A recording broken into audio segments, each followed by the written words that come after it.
mis estimados co-creadores del egregor. Hace tiempo que mi tocayo y amigo Raut y yo queríamos hacer uno en vivo juntos, y por fin sucedió. Eso sí, como era de esperarse en este tipo de encuentros, ocurrieron algunos eventos imprevistos, así que les pido un poco de indulgencia con los espíritus que nos estuvieron afectando un poco en lo técnico. En esta sesión especial, alternamos la narración de historias inéditas, inspiradas en folclore, eventos reales, fenómenos sin explicación y un poco de espiritismo. Incluso, compartimos un relato basado en una historia que nos hizo llegar el buen Juan J. Padilla, a quien le mandamos un fuerte abrazo desde el horror.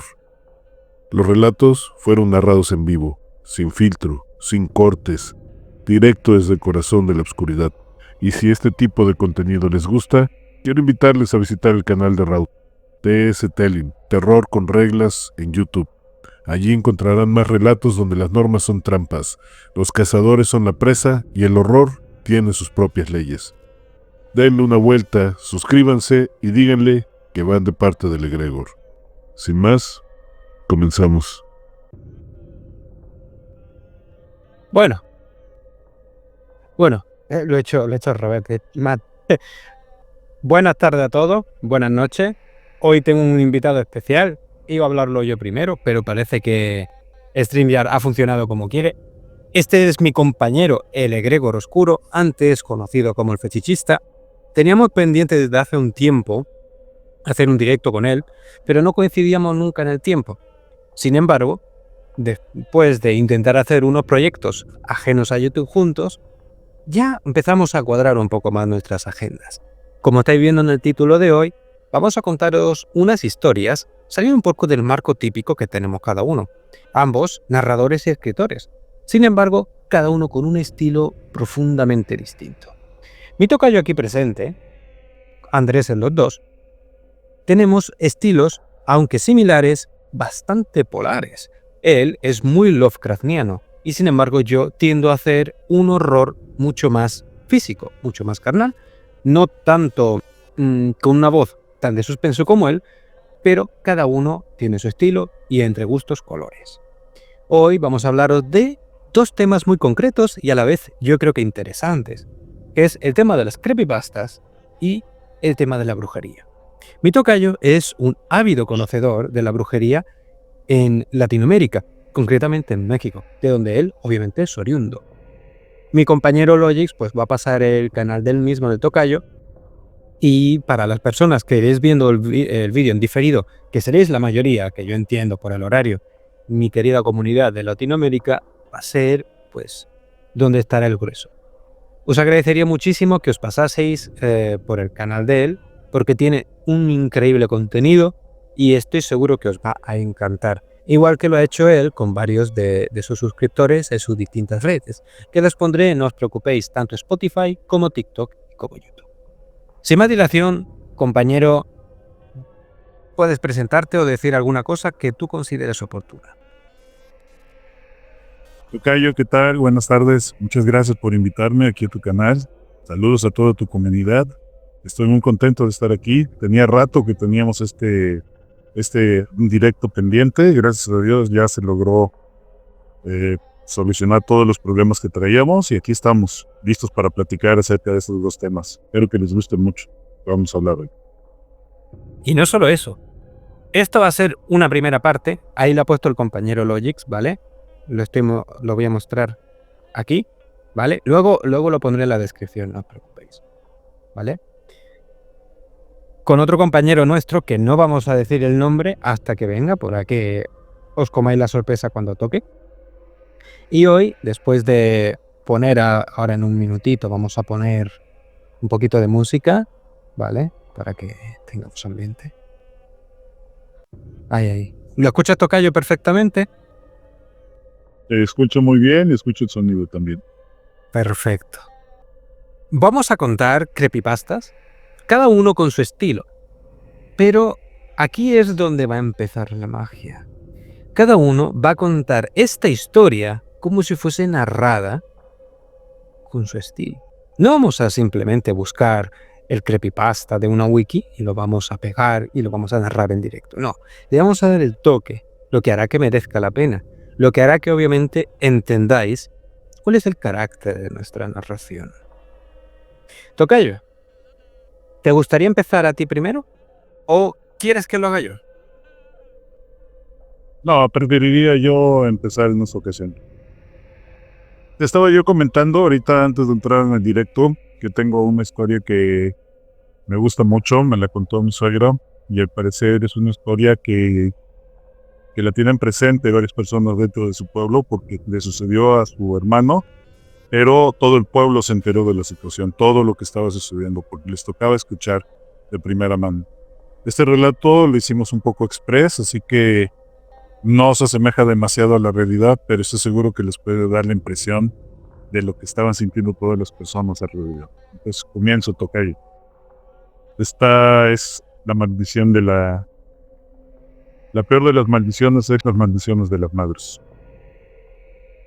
Te cuento esto porque necesito que alguien más lo sepa, por si acaso.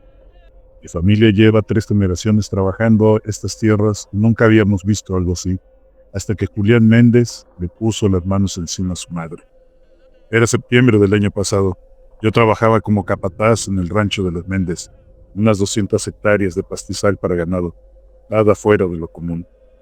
Julián tenía 34 años, soltero, vivía con su madre, viuda, y su hermano menor, Carlos, de 19.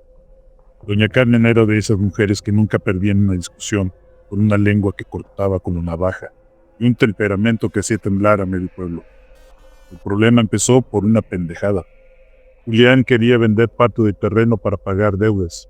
Ella se negó. La discusión escaló hasta que él la agarró de las muñecas para que dejara de golpearla con el bastón. Dejara de golpearla con el bastón.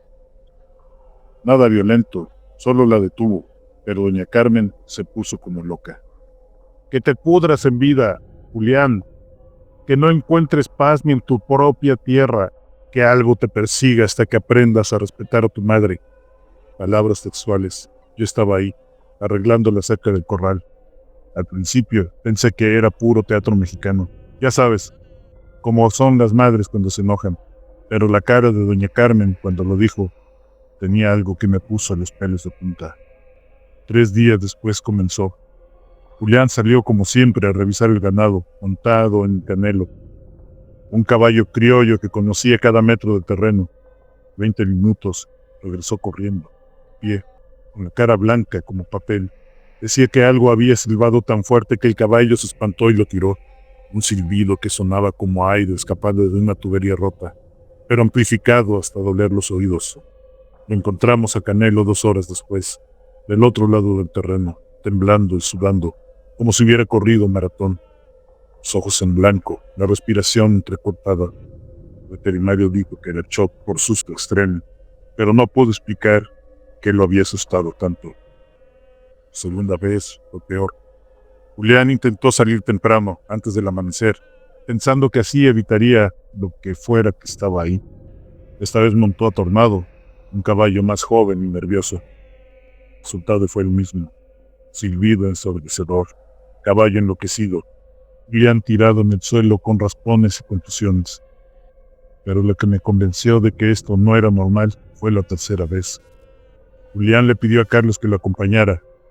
Somos 2, tal vez se vaya, decía. Salieron juntos en 2 caballos hacia la parte alta del rancho, donde el pasto está mejor. Yo los vi alejarse desde la casa principal. A los 15 minutos escuchamos el silbido. No era un sonido natural.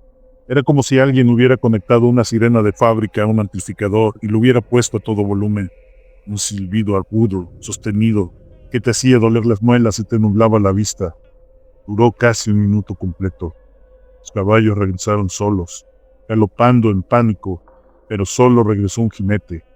Carlos inconsciente, agarrado del cuello de su caballo como bolsa de papas. Julián había desaparecido. Lo encontramos 3 horas después, tirado boca abajo en el camino de terracería que llevaba al cementerio municipal, a casi 5 kilómetros del lugar donde había salido. Estaba desmayado, deshidratado, con tierra en la boca y las uñas llenas de lodo, como si hubiera estado cavando o arrastrándose. Cuando despertó, no recordaba nada, solo el zumbido. Después de despertar, brincar encima de él, preguntándole si estaba bien, logró fijar la mirada. Carlos tampoco recordaba gran cosa, pero estaba aterrado. Decía que había visto una sombra moverse entre los árboles, algo grande que no tenía forma definida y que el silbido venía de todas partes al mismo tiempo. Fue doña Carmen quien sugirió llamar al padre Morales. Padre Morales es un hombre práctico. 30 años en el pueblo, ha visto de todo y no es de los que creen en fantasmas. Cuando doña Carmen le contó lo que había pasado, sobre todo cuando le contó lo que le había dicho a Julián, la expresión del sacerdote cambió completamente. Carmen, ¿estás consciente de lo que hiciste? No era pregunta, era acusación. La maldición de una madre hacia su hijo es la más poderosa que existe. Es la única que no necesita ritual, ni conocimiento, ni intención real. Sale directo del corazón roto y se alimenta del amor corrompido. ¿Qué carajo estabas pensando? Nunca había escuchado al padre Morales decir una grosería. Esa misma tarde organizó lo que él llamó un ritual de renovación. Subimos todos a la loma, donde había aparecido la cosa, el lugar donde los silbidos se escuchaban más fuertes. El padre llevó agua bendita, sal y una serie de oraciones en latín que no entendí. Carmen tuvo que pedir perdón, no a Dios, sino a Julián. Tuvo que hacerlo de rodillas, llorando, mientras el padre leía oraciones que sonaban más como exorcismo que como una misa dominical. Invoco mis palabras, invoco mi maldición, que mi hijo encuentre paz en su tierra y en su vida. El silbido empezó mientras ella hablaba, fuerte, ensordecedor, como si algo estuviera protestando, pero conforme doña Carmen repetía las palabras, el sonido se fue debilitando hasta desaparecer completamente. Desde entonces, Julián puede trabajar normal. Los caballos ya no se espantan, no hay más silbidos, no hay más sombras en el campo. Pero doña Carmen nunca volvió a ser la misma. Se le formaron canas de la noche a la mañana, y ahora camina como si cargara un peso invisible en los hombros. Dice que puede sentir el eco de lo que invocó, como si fuera una herida que nunca va a cerrar completamente. Padre Morales me explicó después que las maldiciones maternas son diferentes a cualquier otra cosa. Una madre conoce a su hijo a nivel celular, me dijo. Lo gestó, lo alimentó, conoce su olor, su respiración, sus miedos más profundos. Cuando esa conexión se corrompe, se convierte en el canal perfecto para algo muy oscuro. Te digo todo esto porque necesitas entenderlo. Si alguna vez tu madre te maldice de verdad con el corazón roto y la rabia real, no lo tomes a la ligera. No importa si no crees en estas cosas. No importa si piensas que es una superstición mexicana. Que entonces algo va a venir por ti. Esa cosa va a conocer exactamente dónde duele más. Cuídate de las maldiciones de las madres. Son las peores, que vienen del amor convertido en odio. Y eso, mano, es lo más poderoso y destructivo que existe en este mundo. Wow. Wow, ha estado potente, ¿eh? Ha estado potente, la verdad. Me ha gustado mucho. Y sobre todo, ha sido muy interesante porque cuando estaba narrando se escuchó el pájaro. ¿Sabes qué es lo peor, tocayo? Dime.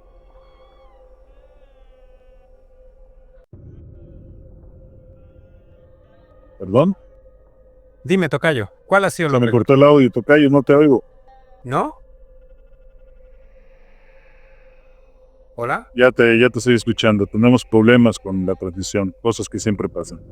Cosa que siempre pasa. ¿Decías?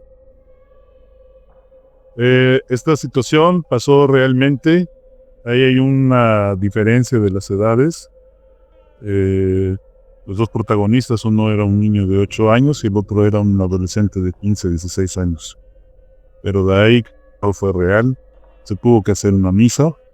Hay una cruz en el pueblo donde se aparecía esta cosa. Entonces, les dejo este relato que está basado en mi ritmo. Wow. Me recuerda mucho a a los agravios. En la cultura eslava y también en la latina, como lo que pasa con Rumanía, existe el tema de los agravios. Y se dice que, también lo dicen los curas, en nuestro caso ortodoxo, sobre los agravios, que no hay nada más agravante que la maldición de una madre, o la deshonra al hijo de una madre. Que la deshonra de una madre hacia un hijo, la más grande que existe, es repudiar o decir que ya no lo quiere, desheredarlo espiritualmente.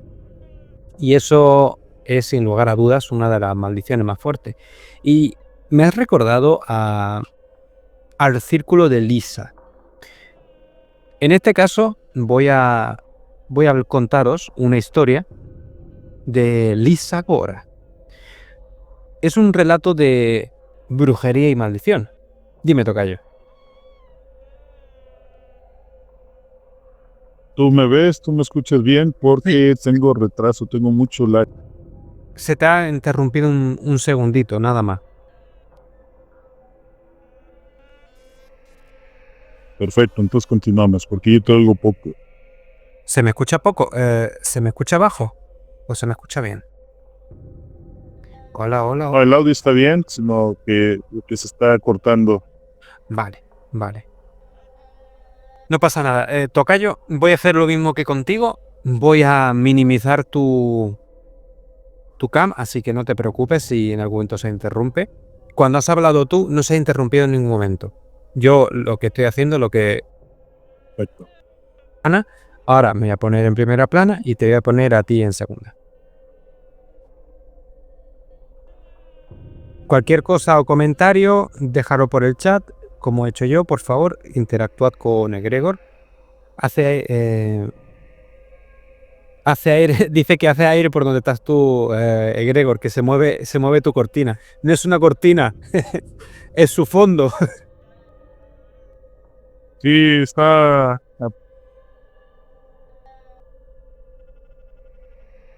Es lo que tiene, es que tiene un ventilador, entonces parece ahora mismo que es un superhéroe, ¿vale? O un noble con la parte de ondeando detrás con la bandera, ¿vale? Así que no os preocupéis, es por eso. Lo que vais viniendo ahora, hemos comentado la presentación y el compañero Gregor ha contado el primer relato. Ahora yo voy a contar otro segundo relato sobre el Círculo de Lisa Gora, que es un relato de brujería y maldiciones de Polonia. Así que si me permites, querido tocayo, voy a empezar a narrar.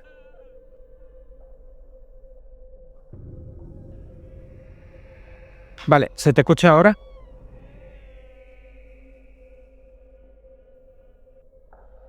Vale, perfecto. Está interactuando el tocayo. Voy a desactivar tu micro. Eso es lo que pasa cuando yo estoy, normalmente tengo que... me desactivo el micro porque ustedes saben, yo le doy al botoncito, pero en su caso es más complicado. Cosas del directo. No se preocupen, esto se va a subir como un vídeo para editado y bonito, y estarán en los dos canales, el vídeo ya editado, ¿vale? Un saludo, Mirela, muchas gracias por estar desde Rumanía en el directo, para que la gente diga que luego no soy rumano, ¿veis? Ahí está. Vale. Voy a contaros la anécdota de Tomasz Kowalski. Sí, el nombre es muy parecido a una persona que sale en un juego cuyo nombre no puedo decir por copyright. Mi nombre es Tomasz Kowalski y escribo esto desde el monasterio de Jan Zagora, donde he buscado refugio después de lo que presencié en las montañas de Santa Cruz. Los monjes dicen que sufro de melancolía del alma, pero yo sé que lo que me atormenta es mucho más real, terrible. Es mucho más terrible que incluso una enfermedad de la mente. Yo sé que no tengo ningún problema mental, porque lo que presenció mis ojos va más allá de cualquier aparición. Si encuentran estas páginas después de mi muerte, sepan que cada palabra es verdad. Y por el amor de Dios, no vayan nunca a Lisagora en la noche de cópula. Era el verano de 1634, cuando llegué a Nowa Supia, un pueblo pequeño al pie de Lisagora. Venía de Cracovia, como escriba del obispo. Enviaba una investigación de rumores de prácticas impías que preocupaban, obviamente, a la Iglesia. En aquellos días, la contraforma estaba en pleno apogeo. Y entonces, cualquier whisper del paganismo tomaba muy en serio. Whisper es una traducción, ¿vale? Porque en algunos momentos el autor hace apología en inglés. A susurros o leyendas. El pueblo parecía en un principio normal. Casas de madera con techos de paja. Una pequeña iglesia de piedra, campesinos trabajando en el campo, lo normal. Pero algo estaba fuera de lugar. No había niños en las calles. No había niños después del atardecer. Las mujeres bajaban la mirada cuando me cruzaba con ellas. Y todos, absolutamente todos, llevaban pequeños saquitos de telas atados al cuello. Lo que después sabría que era un ladanki, amuletos protectores. Me aloqué en la casa de Storashta, el alcalde, un hombre llamado Jakub Wisnowski. En la primera noche, mientras cenábamos, pan negro y sopa de col, comida obviamente humilde del lugar en el que estaba, le pregunté sobre los rumores y las habladurías de este lugar, que como es obvio, tenía que enterarme para saber si los rumores eran verdaderos y no juzgar de manera mala. Me alojé en la casa del alcalde y le dije: «Padre, dígame, ¿es esto cierto?». Él, que estaba acariciando a su hijo, en ese momento lo alejó y dijo: «Padre es usted. Hay cosas en estas tierras que es mejor decir sin mencionar. Lisagora no es una montaña como otras, señor». Yo insistí, y su esposa, Katarzyna, se santiguó repentinamente y murmuró algo en un dialecto que yo no pude entender. Después supe que eran zavalanie, palabras de poder para alejar al mal. «Vive allí una mujer», continuó el alcalde. «Se llama Agnieszka Zar. Dicen que es descendiente de los antiguos Wolklov, sacerdotes paganos que antes de Cristo estaban en estas tierras, como justamente suyas eran. Incluso ahora, años después, este nombre, con solo recordarlo, me hace temblar. Los aldeanos la llamaban simplemente bruja, pero con una mezcla de terror y respeto a la vez. Según Jacob, Agnieszka vivía sola en una cabaña cerca de la cima del propio Lisagora. Era un claro donde crecían hierbas que no se encontraban en otro lugar. Tenían unos 60 años en ese momento. Su cabello era blanco y sus ojos blancos. Pero no os confundáis. Veía más allá de lo que es el velo de los mundos.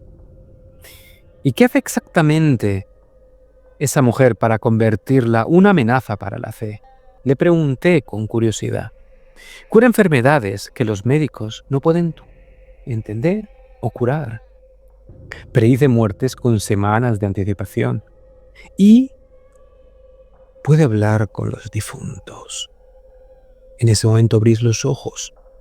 Estaba asombrado. Eso rozaba la herejía. Pero había algo más, algo que confesó. El año pasado, durante la noche de Kupala, varias personas del pueblo la vieron en la montaña. No estaba sola. Había otra cosa con ella. Formas que caminaban erguidas, pero no eran humanas. Y desde entonces han comenzado las maldiciones. Durante los siguientes días, investigué estos supuestos fenómenos sobrenaturales. Lo que encontré me perturbó profundamente. Primero, hablé con el hombre donde hacía que el pueblo se moviese, el herrero, Marek. Había desafiado públicamente a esta mujer después de que ella le dijese que su hijo moriría antes del invierno. Y al día siguiente, cada herramienta en su forja se torció. La madera ya no era recta. Y al día siguiente, el metal gritaba cada vez que era empuñado.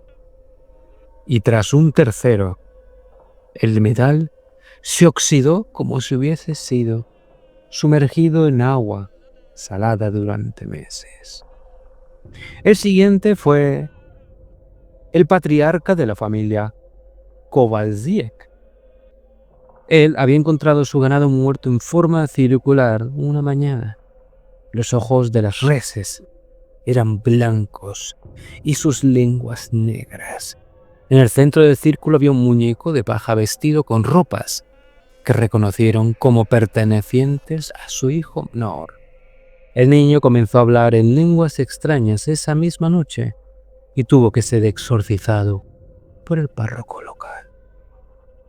Anna Novak, la panadera, despertó un día para encontrar toda su masa fermentada, pero formando símbolos que no podían leerse, y cada vez que lo hacía, su mente la hacía sentir un chillido profundo y la hacía apartar la mirada. Cada incidente, según él mismo, decía que alguien había ofendido a esa bruja, y al día siguiente de esos supuestos acontecimientos, desde que pasó lo de Ana, los aldeanos explicaron que eran algo más que maldiciones ordinarias. Eran Zavaine Korobi, encantamientos de enfermedad y penuria que tejieron ella misma. Esto obviamente me dejó con dudas y yo quería saber si era real, así que decidí buscarla. Decidí confrontarla directamente. Era mi deber como representante de la iglesia. Y además mi curiosidad iba más allá de solamente el miedo a ella. Subí a Lisagora una tarde de julio, siguiendo un sendero que serpenteaba entre abetos y abedules. El bosque estaba extrañamente silencioso. Ni pájaros ni insectos, como si la vida misma no quisiese estar en la montaña. La cabaña de Agnieszka, la bruja, estaba construida al estilo antiguo, troncos entrelazados sin usar clavos, alrededor de una estructura donde había jardines que desafiaban la lógica botánica. Belladona crecía junto a la Artemisa y plantas que no reconocí con flores que parecían ojos parpadeando. Agnieszka me esperaba en la puerta como si hubiese subido a verla. Era más alta de lo que yo me había imaginado, con una presencia que llenaba el espacio de su alrededor. Sus ojos eran de un azul tan pálido que parecían casi blancos. Y cuando me miró, tuve la sensación de que me miraba más allá de mi simple apariencia humana carnal. ¡Ja! El escriba del obispo. ¿Vienes a salvar mi alma perdida?, dijo con un tono irónico, desafiándome con unos ojos que me miraban con malicia y unos dientes carcomidos. Me invitó a entrar con una cortesía que, sinceramente, no me esperaba y no sentí hostilidad de ella.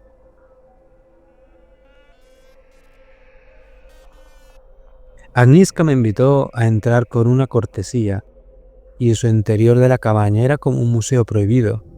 Hierbas secas colgaban desde los techos. Extraños símbolos estaban tallados en las vigas de madera y en el centro de la habitación había una mesa cubierta con la que solo pude describir como un grimorio viviente. No era un libro normal, las páginas estaban hechas de piel humana. Ella decía que eran personas malas, pero yo sabía que eso era mentira. Es el Ksiga Wolkiev, el libro de los chamanes, y ha estado mi familia desde antes que los cristianos llegasen a estas tierras. Aquí están escritos todos los Zavañe que necesitaban para ser una verdadera bruja. Me mostró páginas llenas de encantamientos que había hecho con sangre enfriada, para que la sangre de tu enemigo se vuelva agua, para llamar a los muertos desde el más allá del río de almas. Y yo le pregunté, ¿por qué me cuentas esto? ¿Acaso esto funciona? Oh, mio Digzague, me dijo, joven sacerdote, funciona mejor de lo que tu Dios permitiría. ¿Quieres verlo? Antes de que pudiese siquiera protestar, ella tomó un cuchillo de la mesa y se había cortado en la palma de la mano ligeramente.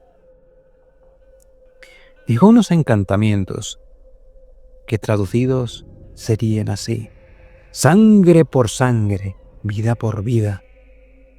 Quien lastima, se lastima a sí mismo, por tierra, agua, fuego, viento, que su cuerpo se pudra como una hoja. No diré el resto, puesto que no quiero que repliquen ese encantamiento impío. Pero mientras recitaba, la temperatura de la cabaña descendió. Mi aliento se volvió visible. Veía al vaho como si estuviese tomando alguna especie de narcótico. ¿Por qué debo esto? Porque sentía que los árboles que veía por la ventana se movían. No era el viento. Se movían como serpientes. Ella luego me miró. Había terminado y me preguntó, ¿en qué piensas? Yo no tuve palabras.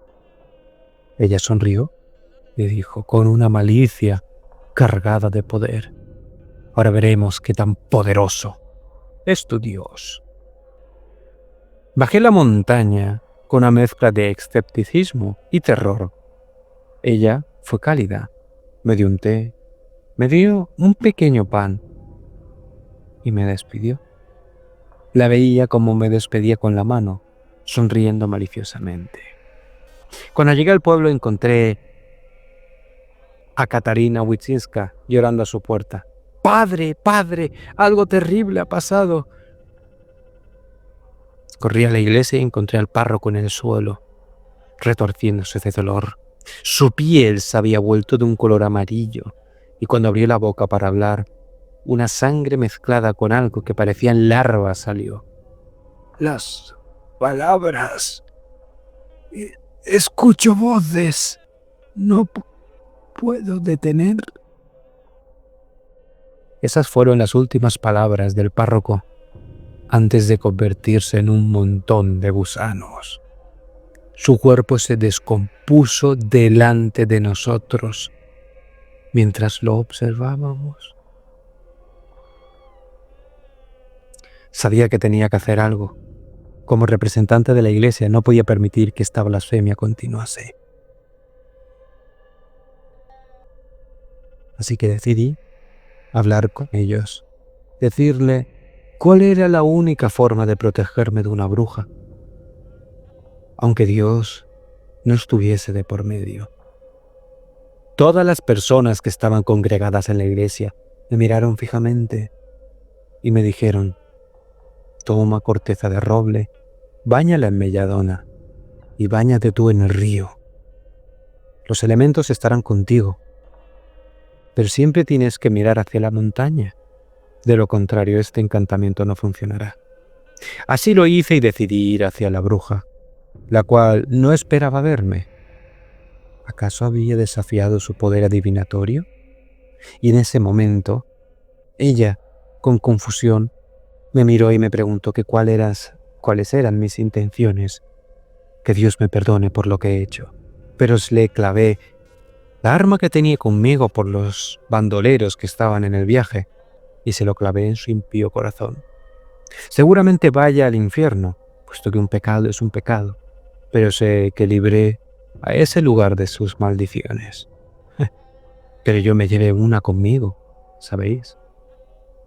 Cualquiera que lea este tomo o escuche sus palabras quedará marcado por la brujería de esta impía criatura. Así que busca agua y limpia tu rostro, porque no quiero que escuches las voces, que me llevaré a la tumba conmigo.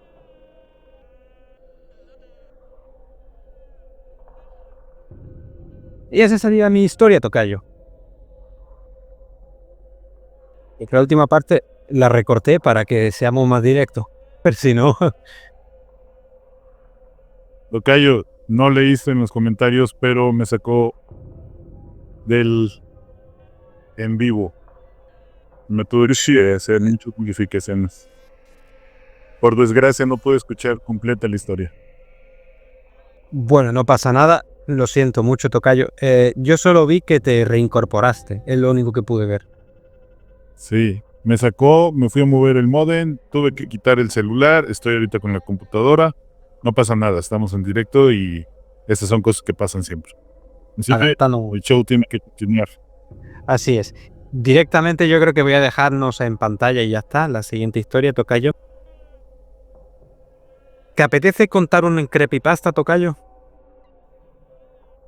Tengo otra que es de un suscriptor, nada más le adapté algunas cosas, obviamente para darle este aire de historia de terror, pero es un sueño que él tuvo. Entonces, si no les molesta, se los voy a leer, es muy pequeño, espero que les guste. Es de Juan J. Padilla, por si lo llega a escuchar. Espero que le guste mucho la adaptación de la situación que él me contó. La voz en la oscuridad. Mi rutina de las 2 a.m. era siempre la misma. TikTok hasta que los ojos me dolieran, lo suficiente para dormir. Trabajo de noche, duermo de día, y esa hora muerta entre turno y cansancio la llenaba con videos cortos. Esa madrugada estaba viendo los típicos videos de terror cuando la pantalla se puso negra. No se había acabado la batería, tenía 73%. Y no era problema de internet porque el Wi-Fi seguía conectado. Solo oscuridad total. Entonces apareció. Un rostro de anciano enojado, como proyectado en la pantalla, pero demasiado nítido, demasiado real.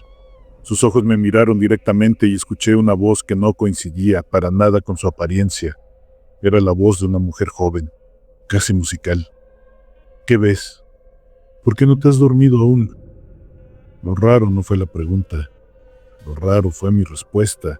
Normalmente soy educado, tímido incluso, pero algo me hizo contestar con una hostilidad que no era mía. ¿Y a ti qué te importa? La conversación escaló rápido. Ella se molestó. Yo me puse más agresivo, hasta que amenacé con golpearla. En ese momento sentí cómo mi cuerpo se paralizaba completamente. Podía ver, podía escuchar, pero no podía moverme ni un músculo. Desperté de golpe, sentado, con el puño cerrado y el corazón acelerado. Al principio, lo interpreté como parálisis de sueño típica, pero algo me molestaba. La voz era demasiado clara, demasiado específica. Mi comportamiento agresivo no era normal, ni siquiera en pesadillas. 3 días después, revisando el historial de la aplicación, encontré algo extraño. En el tiempo exacto de mi sueño, había un registro de actividad, video reproducido durante 47 minutos, pero no aparecía en mi historial de visualización. Busqué en Google, TikTok, video, 47 minutos oscuridad, y encontré un foro donde otros usuarios reportaban experiencias similares, siempre entre 2 y 4 AM, siempre rostros de ancianos con voces jóvenes, siempre comportamiento agresivo inusual del usuario. El hilo me llevó a un paper académico sobre estudios de respuesta neurológica durante estados de microsueño inducida. El estudio, financiado por una empresa de análisis de datos, usaba frecuencias específicas de luz para generar alucinaciones controladas en usuarios de redes sociales durante las horas de menor actividad cerebral. Revisé los términos y condiciones de TikTok. Enterrado en el párrafo 47 de la sección de investigación, había una cláusula sobre participación en estudios de comportamiento durante uso nocturno de la aplicación. La voz que escuché era real, era una investigadora real, transmitiendo en tiempo real a través de la app. El rostro del anciano era la imagen que usaban para medir mis reacciones faciales a través de la cámara frontal. Mi agresividad tampoco era natural.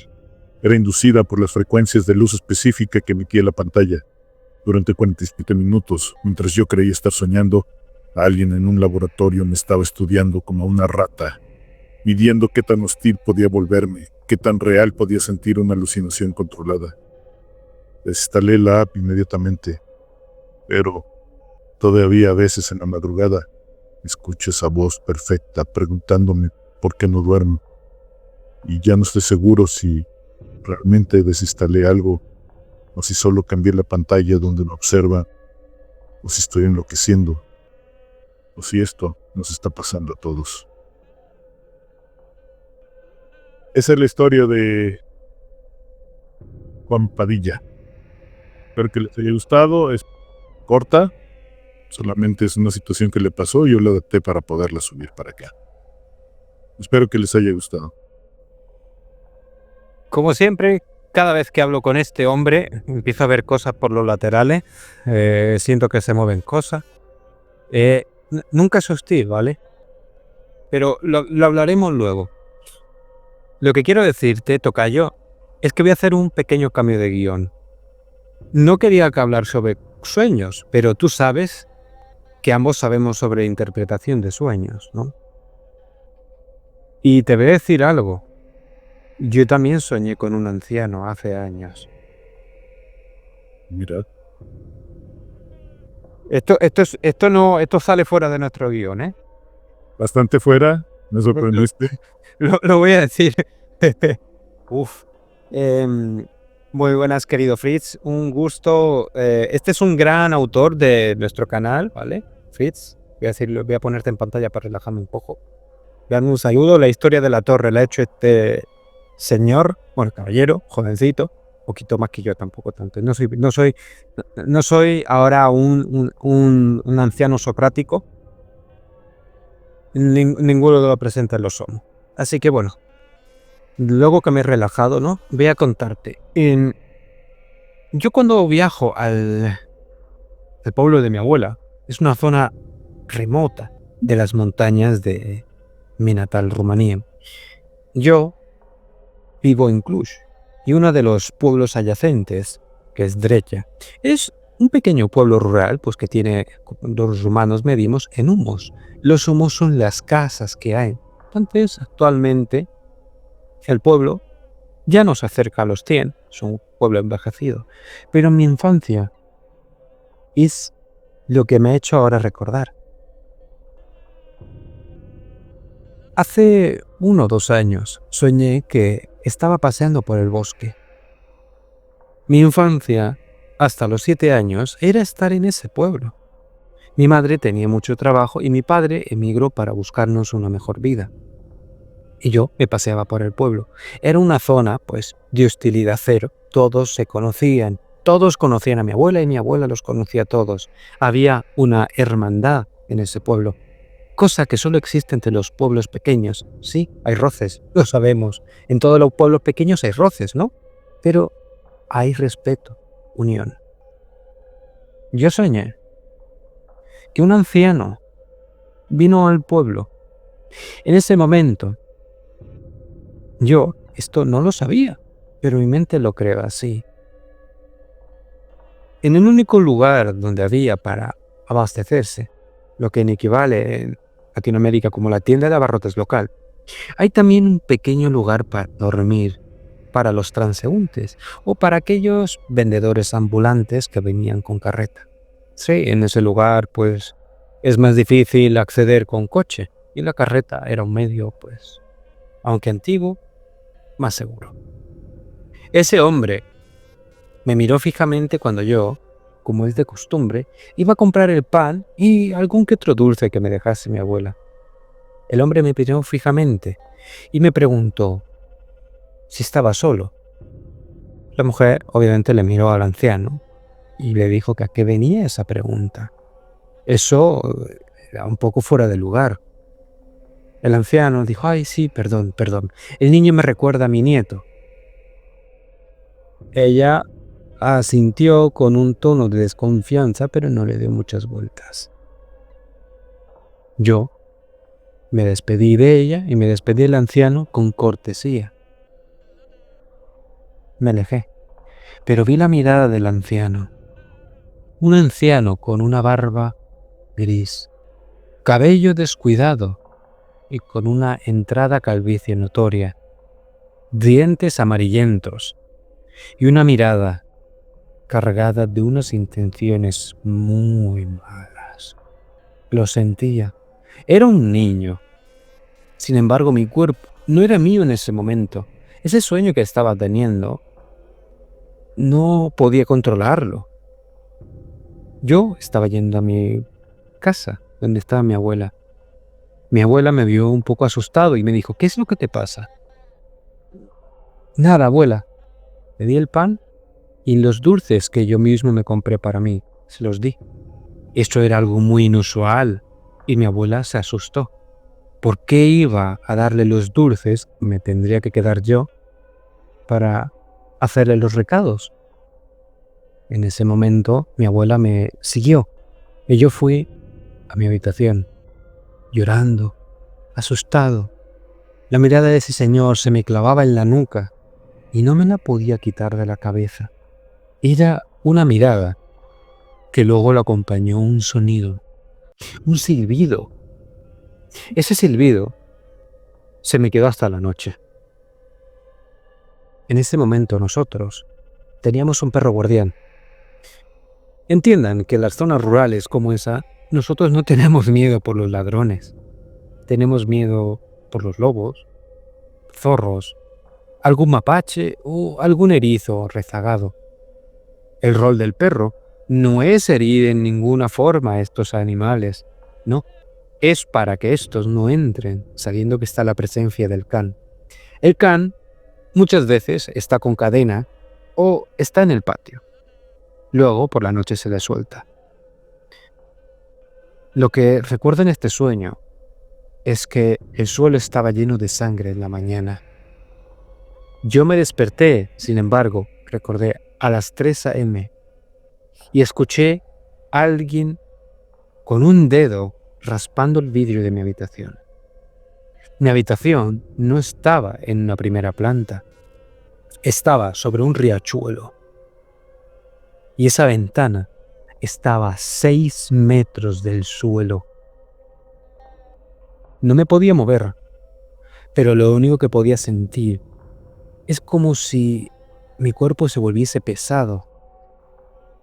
Y sentía un silbido melódico, hostil. No sabría cómo describir un silbido hostil, pero sabría que ese silbido era para que yo estuviese atento a él. Y era como si mi propio miedo a él lo satisfaciera. Luego caí dormido. Y a la mañana siguiente me desperté con un agotamiento muy pronunciado. Era como si no hubiese descansado en toda la noche. Y al mirarme los dientes, tenía las encías rojizas. Las miré en el espejo y cuando me estaba lavando la cara, me di cuenta de que mis uñas estaban mordidas. Pero ¿quién se muerde las uñas en sueños? Y todas las uñas de las manos. Se lo expliqué a mi abuela y ella puso un diente de ajo en cada ventana y en cada puerta. El perro tenía un golpe en el costado y una de sus patas estaba herida, arañada. Y había sangre por toda la casa. Todo el campo de la casa, mejor dicho. No era muy pronunciado, pero en la entrada había como el golpe que le dio al can, porque estaba la hierba pisada, y ahí es donde estaba un pequeño charco, diría, de casi una palma de grande, de sangre, y luego pequeñas gotas por toda la propiedad. Después de eso, no volví a escuchar de ese hombre por el pueblo nunca. Pero todo eso fue un sueño. Y juro que fue verdad. Pasa que he puesto mi tono, obviamente, de narrador, pero yo lo vivo y me has hecho recordar mucho eso. Y no es la primera vez que sueño con ese anciano. Pero esta fue la primera. Wow. Te han estado siguiendo entonces desde hace tiempo. Fíjate que El mundo de los sueños no es tal cosa como se comprende a nivel de psicología, que es un cúmulo de necesidades, miedos, vivencias que se entremezclan para crear un disparate. En realidad el disparate se crea para que las experiencias oníricas del espíritu no se vengan a la realidad. En otras palabras, muchas de las cosas que ves en un sueño son vivencias reales que está experimentando el espíritu fuera del cuerpo y las trae acá y las mezcla con cosas cotidianas, cosas que pasaron, cosas que viste, cosas a las que les temes, para que precisamente las puedas considerar eso, un disparate, un sueño. Y le dé sentido, ¿no? Porque al fin y al cabo el cerebro traduce en información comprensible lo que no comprende, ¿no? Para darle un sentido al fin de cuentas. Así es, pero en los viajes que tiene el cuerpo, más bien el espíritu, a los lugares a donde va, se quedan muchas veces con nosotros y las experiencias, buenas o malas, también. Entonces, en la filosofía espírita, de la que ya te he platicado, se habla que este desprendimiento se da porque el organismo libera al espíritu en el estado de vigilia. Cuando estás dormido, el espíritu puede ir a los lugares donde es feliz, o donde es querido, o donde es llamado. Pero también es una puerta para aprendizajes, porque te llevan a aprender cosas, y otra tanta para que enemigos puedan acercarse a ti y sepas de su presencia.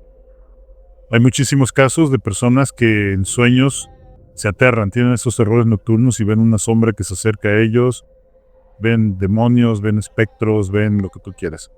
Pero si bien eso es lo que vieron en sus sueños, en realidad es un enemigo de una vida pasada que se les presenta de la forma en que ellos son, pero nosotros con la intuición que tenemos de lo que sucedió en otras vidas, los vemos con estas imágenes aterradoras, porque sabemos que ya nos encontró y va a estar ahí con nosotros y nos empiezan a seguir. Una de las ocasiones. Pero ¿por qué soñamos con un anciano? Que yo creo que, dime si me equivoco, ¿es parecido al anciano que he dicho yo, el que tú describes? No te sé decir, porque esta es una historia que me la escribió este seguidor. Tendríamos que preguntarle. Vamos a poner el video, le voy a hacer una pregunta directa y ya te diré en el siguiente directo qué es lo que nos contestó. Pero esta clase de espíritus, vamos a decirlo así, de alguna forma, que se pueden presentar de una forma similar a un grupo de personas, lo hemos visto en muchas partes. Por ejemplo, en México está la Llorona, está la Ciguanaba, en Centroamérica y Sudamérica, está Madre Selva y están muchos espíritus, supuestamente, que se pueden ver a lo largo de todo un continente. Pero en ocasiones no es que solamente sea un espíritu, sino que es una serie de espíritus que se pueden tomar la idea de la forma y se presentan en varias partes. Entonces es un tema bastante interesante, eso ya lo podríamos platicar más a profundidad. ¿Podemos seguir con esto de los sueños o seguimos con el plan que teníamos? Porque nos salimos y estuvo interesante la situación. Nos hemos salido un poquito solo. Depende, tocayo. ¿Quieres contar un relato? Depende. Si va a ser más corto, podemos intercalarlo. No, tenía yo nada más 2 relatos preparados. Si tú quieres contar tu otro, tú tenías otro pendiente por ahí. Tengo otro pendiente. Está relacionado con la brujería, tocayo. Y esto es algo que se conoce muy poco, ¿no? He estado contando un poco de la historia de la magia que no se conoce, ¿no? Que es la magia pagana. La magia pagana de Europa del Este, la magia eslava, la magia checa, polaca, rusa. Todo el mundo piensa que cuando hablas eslavo te refieres a Rusia. Y no es así, ¿no? Muchos países bálticos pues tienen influencia eslava. Y yo quiero deciros lo mucho que se influencian los países, ¿no? Tú mismo lo has dicho, en un continente entero pues hay muchas similitudes de espíritus. Los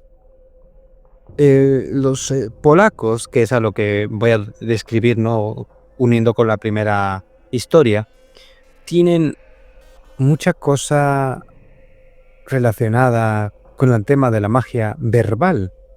Ellos le tienen hasta un nombre, que aquellas personas que llaman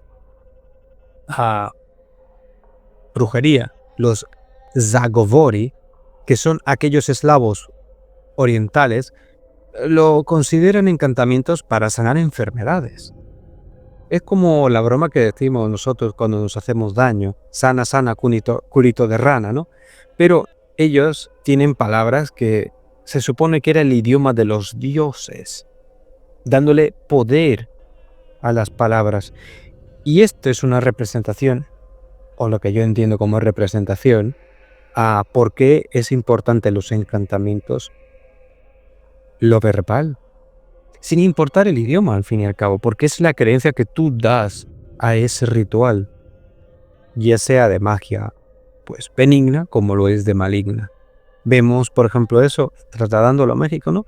Cuando se hace el sacrificio con los gallos negros. Se dice una serie de maldiciones, ¿no? A la persona que tú quieres, pues desearle el mal. ¿No es así? Así es, tocayo. Bueno, en cuestión de... Te puedo explicar un poco acerca de cómo ve el espiritismo, la brujería, pero si quieres puedes entrar directo a tu relato y de ahí lo comentamos. Descríbelo tranquilamente. Ahora más que un relato voy a decir pues principales características de esta magia que no se conoce. Pero quiero intercalarlo, ¿no? con lo que tú conoces de México para demostrar las relaciones que hay, porque hay muchas similitudes. Mira, entre todos los tipos de brujería que existen en México, siempre hay la consistencia de la creencia de entidades que pueden ejercer poder sobre el mundo físico. Son espíritus, son demonios, son santos, en fin, se les puede dar el nombre que tú quieras. La Santa Muerte. La Santa Muerte es un fenómeno bastante fuerte aquí en México, está creciendo demasiado, incluso en el Distrito Federal, en la parte central de México, en la capital de México. Existe la figura de la Santa Muerte más grande creo que de toda Latinoamérica, y es un culto que está creciendo muchísimo.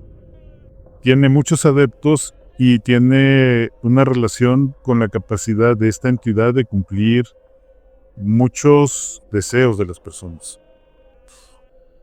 Ahora bien, si nos vamos a la raíz de toda relación del hombre con el mundo mágico, vamos a decirlo así, es la relación del espíritu encarnado con el mundo desencarnado. Es así. Todos tenemos un espíritu, todos tenemos, no sé cómo le quieren llamar, cada uno tendrá su religión y a lo mejor le nombren diferente. Alma, espíritu, esencia, luz divina, el nombre que le quieran dar. No somos solamente carne.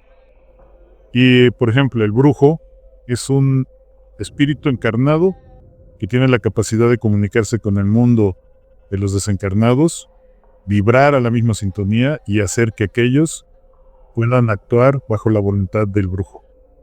Y entonces tenemos la magia, tenemos la brujería, y le puedes dar el nombre que quieras. Pero es solamente eso, un encarnado teniendo relación con espíritus que a la vez vibran en la misma sintonía y que puedan actuar en las circunstancias similares. Entonces, como nosotros somos seres espirituales viviendo una experiencia carnal, los poderes del espíritu los seguimos teniendo, pero no los desarrollamos. Tenemos clarividencia, precognición, capacidades de sanación, autosanación y demás, pero estamos desconectados. Sin embargo, todos tienen experiencias con esto. Y esto justifica lo que les estoy diciendo. Algunos de ustedes le están llamando por teléfono y sienten que es mi mamá, es mi papá antes de contestar. Lo saben, lo han visto. Muchas veces de pronto se levantan con una sensación de incomodidad, de tristeza y se les viene una ráfaga de pensamientos y le hablan a una persona y en ese momento que le hablan a lo mejor es al tío, al primo, al sobrino y descubres que tuvo un accidente, tuvo un problema, algo les está pasando en la vida. Puedes prever cosas, todos tenemos esta capacidad. Pero estas personas, estos espíritus, estos encarnados que tienen la capacidad de comunicarse con el mundo espiritual, han desarrollado esto que todos tenemos. Lo tenemos y ellos buscan espíritus que están en la misma situación mental que él está. Entonces tenemos gente que hace daño, los brujos negros, que llaman, la brujería, la santería, todo para hacer daño, están en comunión con esos espíritus oscuros. Espíritus oscuros que no son más que seres que encarnaron y fueron excesivamente violentos, malévolos, demoníacos como personas. Se quedaron. No se quisieron ir y se quedaron aquí. Se quedaron aquí porque tienen la opción de seguir avanzando. Muchas veces no, muchas veces se quedan aquí porque son castigados, de cierta forma, pero no por Dios. Son castigados por espíritus similares a ellos y por sus propias acciones. Entonces se quedan y ellos, ya estando aquí, se dedican a seguir haciendo el mal como lo hacían antes. Dicho esto, cualquier rama de la brujería es una relación de los mediums, que así se les llama, que le decimos brujos, de cualquier índole, con el mundo espiritual, para hacer algo en específico. La Santa Muerte, no existe un espíritu que sea santo y que tenga la función de matar. No hay una Santa Muerte. La muerte es un fenómeno natural que persiste sobre los mundos bajos, como en los que estamos nosotros. Vamos a ir evolucionando a mundos más elevados espiritualmente, donde la muerte ya no es necesaria de la forma en que la conocemos nosotros. Sin embargo, son series de entidades que están actuando bajo el nombre de la Santa Muerte. Y por eso es que pueden ver que hay curaciones, hay gente a la que le va mal de pronto cuando le hacen una brujería y demás, por esta asociación espiritual. También, después de ir bien, se pueden curar. ¿Quieres ver esta fenomenología en México? Por ejemplo, los creyentes de la Santa Muerte, que son ladrones, porque muchos son ladrones, son asesinos. O narcos.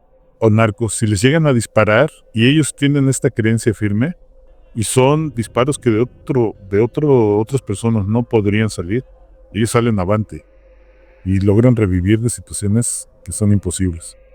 Mucho también está aquí, ¿eh? Exactamente. Pequeño inciso. Yo quiero dar la relación que tiene todo esto. Vamos a hablarlo de respeto y del pensamiento de creer, ¿no? Una persona se puede bloquear, incluso no aceptar traumas. Así que incluso si tú no lo aceptas en vida, ojo, creyendo en el espiritismo y en el espírita, te lo puedes llevar a la tumba. Imagínate una persona que toda su vida no entendió que su padre le maltrató. Y él se volvió igual de violento que su padre, que era un alcohólico. Y esa hostilidad la encarna de cualquier manera. Imagínate que esa persona cree que los vecinos de otro condado son muy malas personas solamente por ser de otro condado.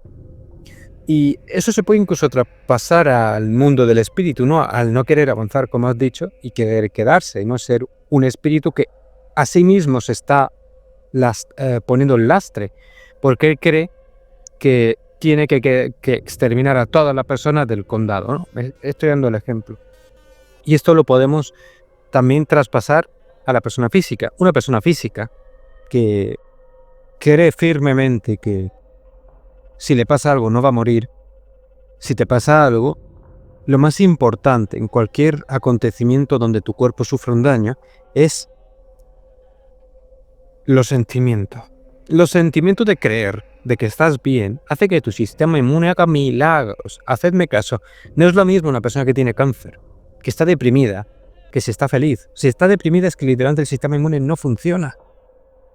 Pero si está feliz o está activa, es totalmente distinto. Si a una persona le disparan muy cerca del corazón y falla por milímetros, y solamente esa persona se despierta y le dicen eso, en ese momento pensará: estoy bendecido, la Santa Muerte me ha ayudado, por eso yo rezo, tiene sentido lo que estoy haciendo, y se refuerza muchísimo su fe. Y se transformarán en personas temerarias, porque saben que son inmunes a todo lo que le pase. ¿Por qué? Porque ellos hacen ofrendas, ellos rinden culto, ellos son los verdaderos seguidores de la fe cierta. Y ese tipo de persona se está transformando muy abundantemente hoy día en todas las religiones, sobre todo en el Islam ahora mismo, que está muchísima afluencia. Y yo siempre me pregunto una cosa. Cuando esa persona tiene el shock de realidad, imagínate que tú crees que no te pasará nada y te atropella un camión. Pues ahí quedas hecha una mierda. O sea, quedas hecho una papilla. Si llegan a ser espíritu, ¿tú crees que es más posible que se queden aquí o que crucen? No, es que mira, lo que te detiene aquí, a ver, una persona que está apegada al oro, al dinero, es avaro, y tiene mucho dinero guardado en su casa, hay mucho dinero en el banco, y toda la vida se la pasó acumulando bienes. No se va después de morir, porque su espíritu está donde está su amor. ¿Dónde está su amor? Está su amor en el dinero, está su amor en su casa, está su amor en el carro, está su amor en los bienes que tiene en el banco. Y su propio amor a lo material es su propia condena, porque le toca ver entonces que llegan los hijos, la familia, los parientes, los cuñados que detestó en vida y se empiezan a repartir el dinero, a despilfarrar las cosas, vender la casa, vender los carros, y él ve cómo todo lo que atesoró en vida se lo empiezan a despedazar.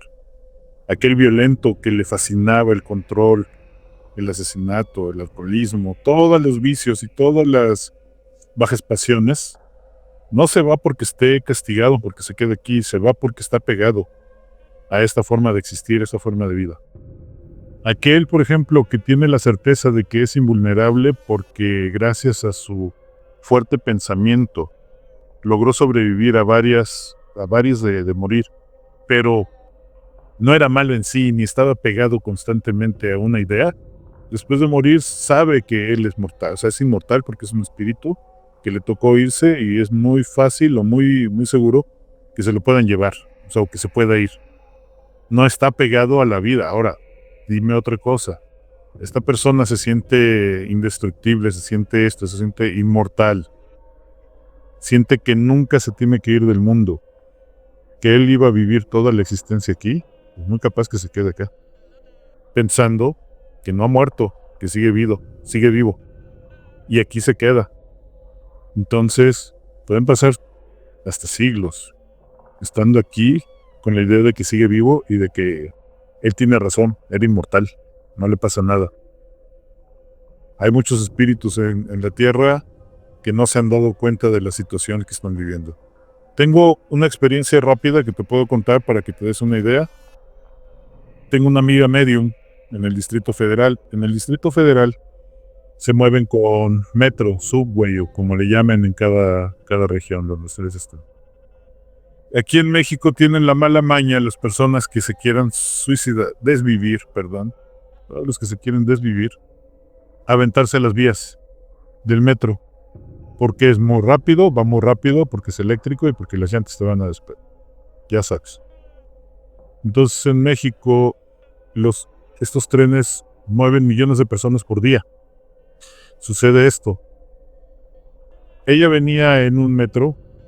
Cuando paran de emergencia la línea, se baja y logra darse cuenta que en el piso está obviamente el cuerpo como tal, después del evento, y ella logra ver al espíritu parado otra vez sobre el andén, esperando a que pase el metro para volverse a aventar. No se había dado cuenta que ya se había aventado. El espíritu se volvió a parar en el mismo lugar y están asomado esperando a ver que viniera el metro. Ella vio cómo llegan espíritus afines para tratar de ayudarlo y sacarlo de esa situación, pero este espíritu que se quedó ahí, no escuchaba. No escuchaba y ahí seguía esperando. Y puede pasar años aventándose una y otra vez hacia el tren, sin poder salir de ese ciclo. Esto es como un ejemplo de alguien que los puede ver. Te puedo contar así varias historias de gente que se queda aquí, solamente porque se adhieren a esta religión. Me has hecho recordar, ¿no? A un hombre que vivía en una zona remota y le gustaba mucho la caza. Este hombre siempre competía con todos los cazadores en época de caza con traer la pieza más grande. La pieza más grande en la caza, sin importar en el país en el que estés, es, sin lugar a dudas, el ciervo. En este caso, él no tuvo la mejor de las ideas. Y es que intentó cazar un ciervo que era distinto. Normalmente los ciervos tienen una época de celo. Y no te acerques en ese momento a los ciervos en época de celo, porque son muy, muy, muy territoriales. Este ciervo nació con una diferencia genética. Y es que su celo era de todo el año. Eso lo hacía un ciervo muy agresivo, porque siempre estaba buscando, pues, hacer sus relaciones. Este ciervo, al no encontrar hembras, porque en muchísimas ocasiones pues solo se quedan machos en una zona, era migratorio, lo cual no es tan común en los ciervos que suelen estar en una zona concreta. Él vio una pieza enorme, con una cornamenta gigantesca, y disparó. Erró dándole en la cornamenta, pero el ciervo lo vio, porque se descuidó, lo siguió, y entonces estuvo en un lugar que había pocos árboles y solo arbustos. Incluso si quisiera subir a uno, no le iba a dar tiempo. El ciervo lo vio y fue hacia él. Y lo embestió. Lo levantó del suelo, atravesándole uno de los hombros, y lo estampó contra el suelo, donde perdió la conciencia, después de que el ciervo lo levantase una y otra y otra y otra vez. La agresividad de ese ciervo era muy grande. Al hombre lo buscaron durante varios días, hasta que encontraron lo que era su torso, sin su parte inferior, colgando de la cornamenta del ciervo, que estaba bañado en la sangre seca del hombre. El ciervo fue abatido y se estudió si tenía la rabia. Hicieron un test genético y descubrieron varias anomalías descritas anteriormente. De ahí que la gente, pues, entendiese qué es lo que le pasaba al animal.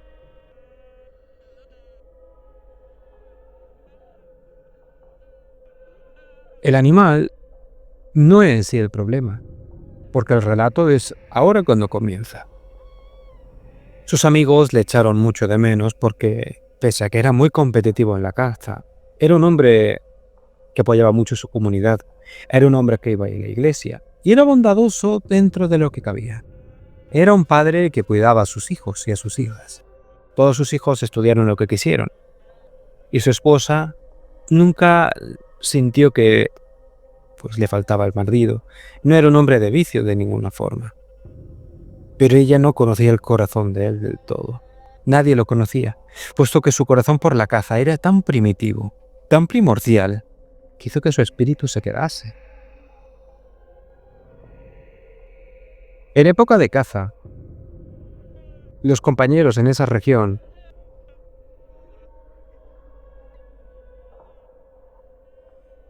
dicen que en época de caza escuchan disparos y que hay ocasiones que la pieza que están por abatir escuchan un disparo antes que el suyo y espantan a la pieza, porque ese disparo no es real, pero el animal lo escucha. Muchos dicen que para que el espíritu del cazador no aparezca, tienen que llevar un corte de cornamenta colgada, como si fuese el diente de un tiburón, por ejemplo. No hace falta ser ornamentado ni detallado, simplemente un trozo de cuerda atado a un trozo de cornamenta. Puede ser una cornamenta así de grande o puede ser pequeña. Ese ser odia a los ciervos, igual que los respeta. Y si lo tienes, lo ahuyentas.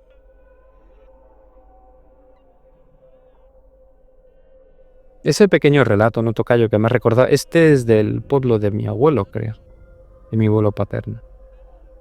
Para que veamos, ¿no?, de hasta qué punto las bajas pasiones, dichas o no dichas, se manifiestan en la muerte. Porque muchas personas no son incluso conscientes de que iban a fallecer con este tipo de pensamientos. Y luego se dan cuenta que están atadas, por como has dicho tú, en un bucle, hasta que un acontecimiento los saca. ¿Cuáles crees tú que son esos acontecimientos? Por ejemplo, como has dicho de la mujer, después de años de que los saquen. El cansancio, tocayo. Llega el momento donde se cansan de la misma situación. Este bucle es un estado de inconsciencia. Están, por ejemplo, peleando. El que tú me comentas, imagínate que está en una cacería constante. Y o siempre ve sangre del animal o siempre ve la suya. Y vuelve a regresar, y vuelve a regresar, y vuelve a regresar, una y otra vez. Hasta que el espíritu se cansa de esto. Y cuando para y dice, ¿qué estoy haciendo esto? Es el momento donde abre la oportunidad para que lo puedan ayudar. Porque todo espíritu siempre tiene una amistad o un compañero, por así decirlo. Por malo que sea, todos. Es decir, todos estamos relacionados. Tú tienes a tu mamá, a tus hermanos, a tus tíos, a tus abuelos. Cuando ellos mueren, pueden estar en estado espiritual o pueden haber venido de nuevo a la vida. Pero vamos a suponer que algunos de ellos estén de aquel lado. Ellos están pendientes de ti. Ellos piensan en ti como tú pensarías en ellos. Y en el momento en que tú desencarnas, ellos quisieran verte, tenerte cerca, y se acercan. Pero si tú estás ciclado, ni los puedes ver ni los puedes escuchar. Estás tú con lo mismo, sangre, lo mato, me mata, lo mato, me mata. En el momento en que paran, dicen, ¿por qué estoy haciendo esto? ¿Qué sucede? ¿Dónde estoy? Es el momento donde están escuchando. Y si están escuchando, puedan acercarse estas entidades, estos espíritus afines a él, y le pueden hablar, oye, soy yo, ven. Y es cuando los pueden sacar.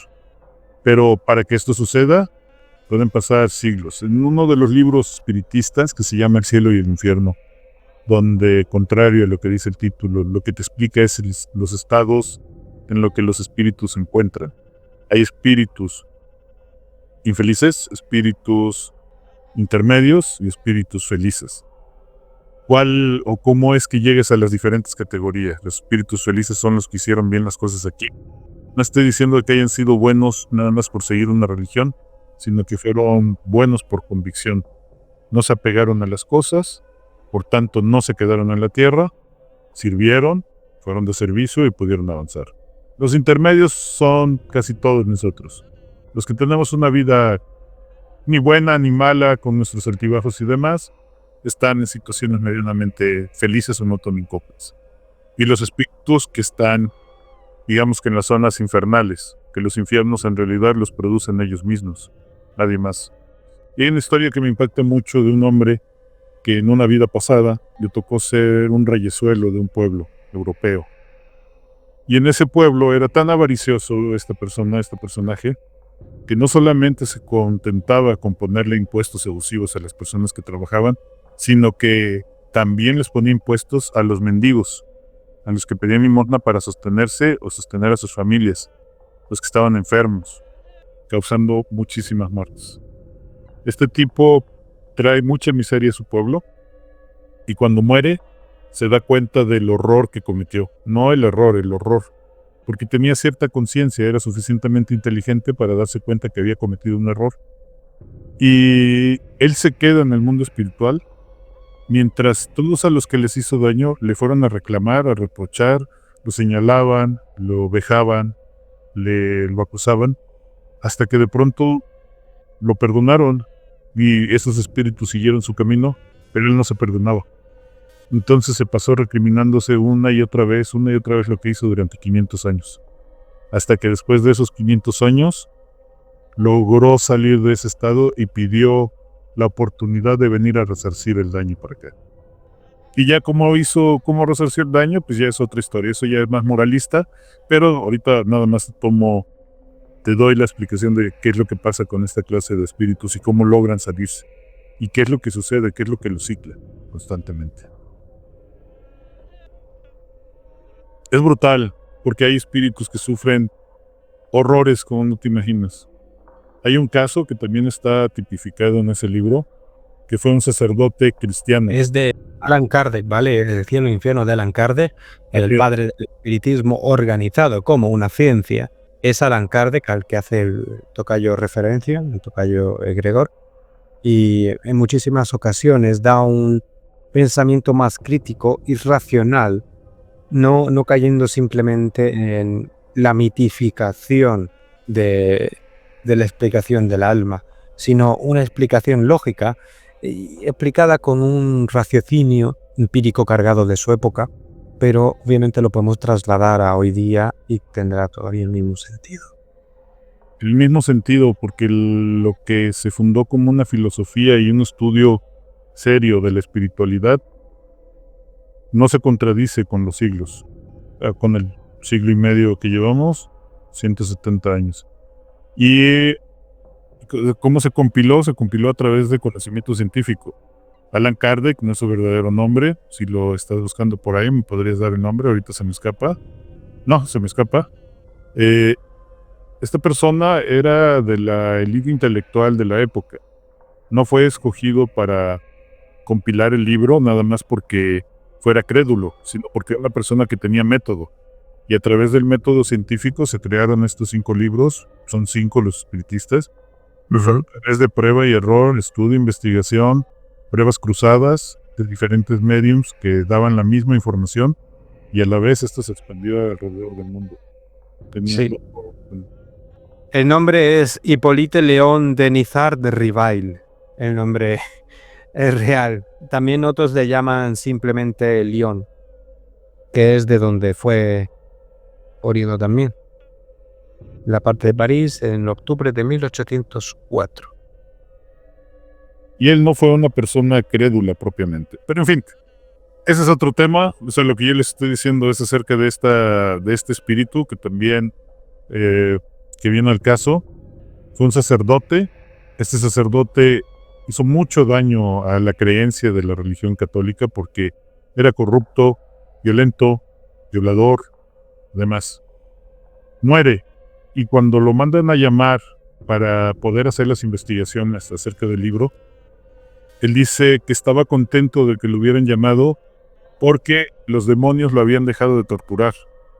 En el momento en que él dejara de hablar con los mediums de los que estaban haciendo el libro, se lo iban a llevar, lo iban a tener, lo iban a quemar, me parece, le iban a meter abrojos ardiendo en la garganta y así lo van a tener por la eternidad.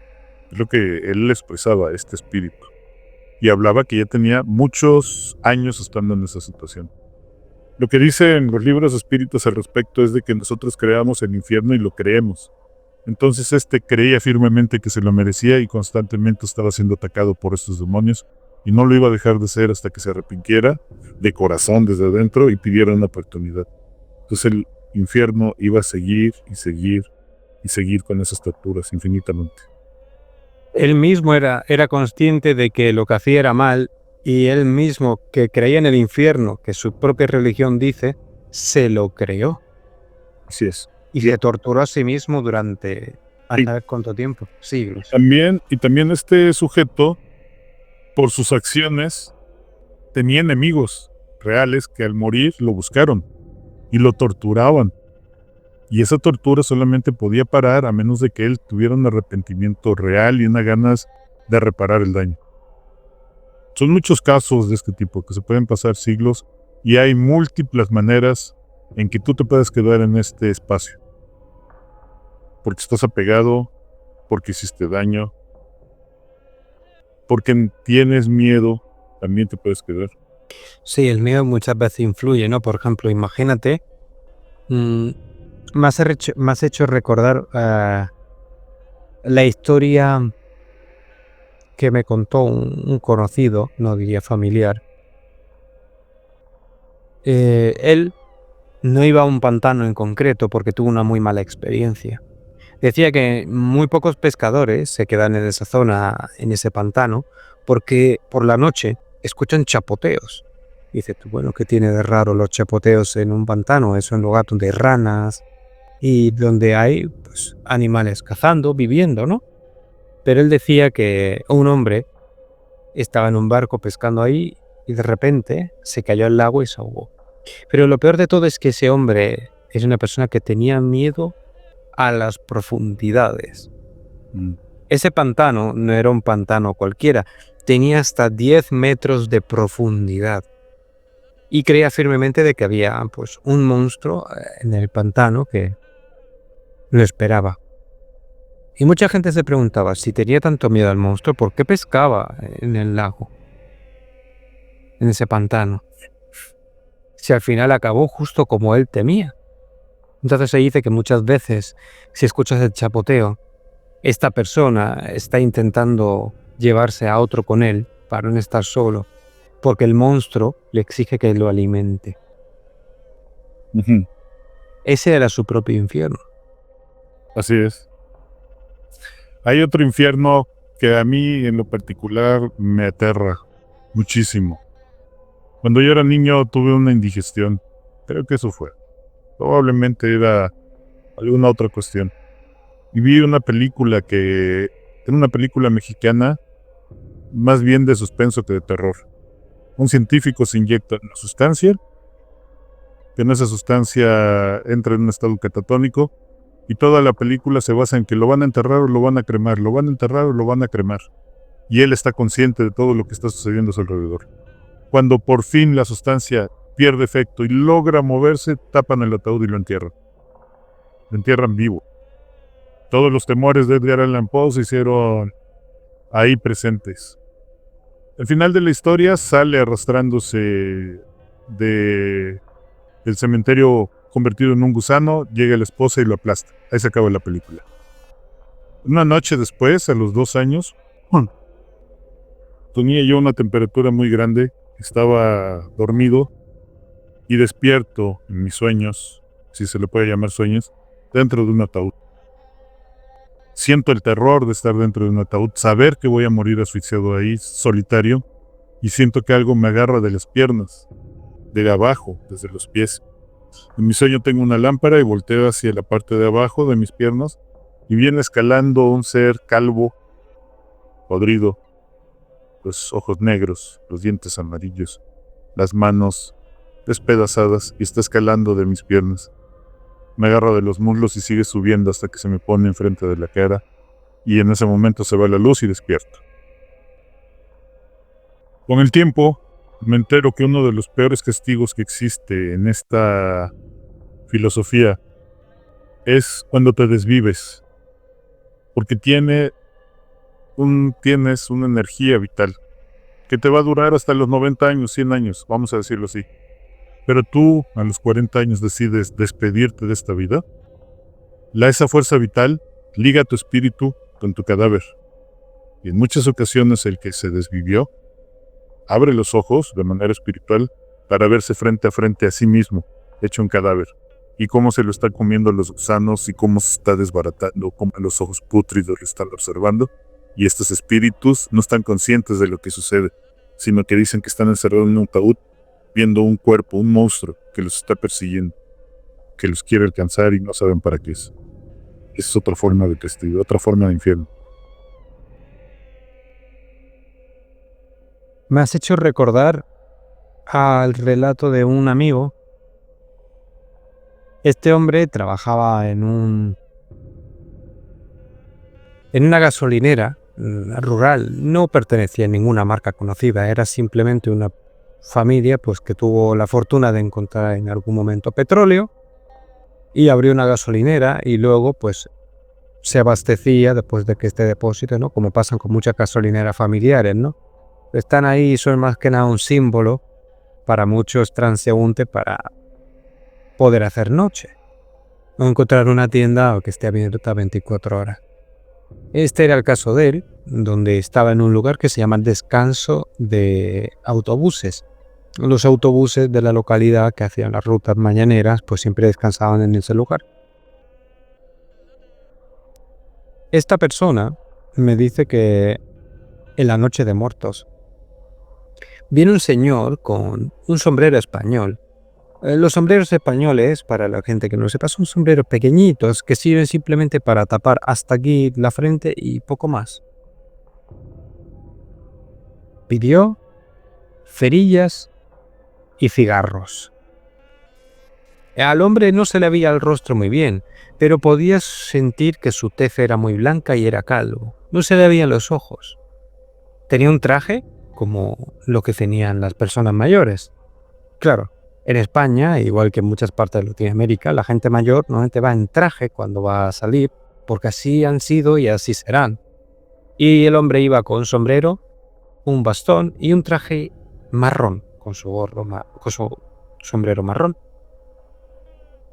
El hombre sacó un paquete de Marlboro y se lo puso en la mesa. Dijo que perdón, no tenía cerillas, pero sí tenía un mechero. El hombre dijo que no. Él quería cerillas. Entonces le pidió perdón, pero no tenía cerillas en ese momento. Y en ese momento pensó, caballero, si usted está más familiarizado con las cerillas, yo tengo un paquete que está empezado. No he gastado mucho, pero es lo único que puedo ofrecerle, sí, si es lo que usted busca. Tengan en cuenta que la gente mayor es muy maniática. Entonces le cobró la mitad por el paquete, aunque haya usado solo 2 cerillas, que es lo que jura él haber usado. Como dice un compañero, un sombrero cordobés, exactamente. Era un sombrero cordobés. Le dio y el hombre pues lo agradeció. Sintió que sonreía aunque su sombrero lo tapase. En ese momento, cuando abrió el paquete, dijo, esto no son cigarros. El hombre se queda como que no son cigarros. Tienes un cigarro blanco y su filtro marrón. Dice, no, el cigarro tiene que ser negro. Y dice, usted se refiere a un puro. Y dice, no sé qué es un puro, yo quiero un cigarro. En ese momento pensó que era una persona mayor. Y claro, para lo que él era, los cigarros eran los pequeños puros que tenemos hoy día. Y le dio un paquete de cigarros, pues que son puritos como el tamaño de un cigarro. El hombre lo miró y movió la cabeza como bastante disgustado, aunque aceptando el resultado. En ese momento dijo el hombre, después de teclear, mi compañero, serán todo 8,99 euros. El hombre simplemente sacó un monedero y puso una moneda de plata. Y le dijo, quédese el cambio, pase usted buena noche. Y se fue por donde vino. Él dijo que esa moneda olía horrible. Pero no era un olor a suciedad, no es como si ese hombre se hubiese metido por lugares indecentes, ¿no? De esa moneda. Sino de que esa moneda olía a descomposición. A podrido. Dijo que era un olor dulzón, pero a la vez que podrido. Y yo le dije, ¿tú sabes cómo huele el cuerpo humano cuando está descompuesto? Tiene un olor dulzón, aunque muy desagradable. Y él dijo, no sé, nunca lo he olido. Y yo, bueno, no vamos a buscar ahora un cuerpo para que lo haga. Pero, ¿por qué me lo cuentas? Le dije. Dijo, Andrés, tú siempre has sido una persona que sabe sobre esto. Y me intenté deshacer de la moneda. Pero al hacerlo, la semana siguiente, mi hermana vino contenta diciendo que se había encontrado una reliquia en la calle. Y volvió a estar en casa. Yo intenté deshacerme de ella, pero mi hermana se puso muy violenta. Y desde ese momento mi familia pasa muy mala racha. Mi padre se lesionó el brazo cuando estaba con el camión. Mi madre se peleó con sus amigas. Mi hermana rompió con el novio. Y yo no encuentro trabajo después de que en la gasolinera me acusasen de robar. No entiendo a qué vino esta mala suerte. Si yo no me porté de ninguna manera descortés con el anciano, Es más, le di una solución a algo que parecía incomodarle. ¿Por qué me vino esta mala suerte? Yo lo único que pude decir en ese momento era, lo siento. Hay ocasiones que la buena voluntad no quita los malos pensamientos que uno se lleva al otro lado. ¿O cómo que al otro lado? Yo dije, pues, sinceramente yo creo que esa persona no era una persona carnal, al menos. Dije que en el momento que no estuviese en casa, ninguno de sus familiares, nos quedásemos los dos y llenásemos todo de palo santo. Por suerte él no tenía un extinguidor de emergencia. Así que lo hicimos. Dijimos los salmos de San Marcos y nos paseamos por la habitación donde él estaba, que es donde él decía que por la noche cuando dormía sentía que alguien se le subía encima y le costaba mucho respirar. Dejamos esa habitación, tocayo, y te juro que sentimos que alguien, cuando cerramos la habitación, golpeó con el puño justo en la puerta, después de cerrarla, donde estábamos nosotros, a la altura que estábamos nosotros.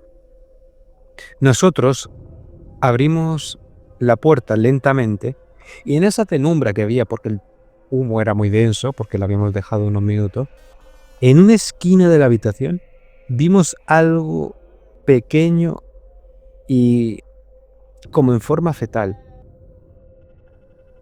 Y como cuando nos acercamos a él, era como si desapareciese en la propia niebla que daba el palo santo.